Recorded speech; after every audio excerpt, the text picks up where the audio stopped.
தோஷங்கள் நீக்கும் பிரதோஷம் சிவன் நஞ்சுண்டதால் வந்த நேரம். நாம் செய்த தீவினைகள் யாவும் அந்த பிறை சூடன் அருளாலே தீரும். நாரணன் விடையாக நந்தியின் கொம்பிடையில் சிவனாடும் நேரம் இது. சிவன் வரும் சுகமான நேரம் இது.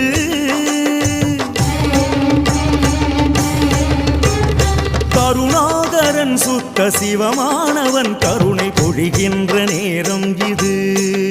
வரம் தருகின்ற நேரம் இது.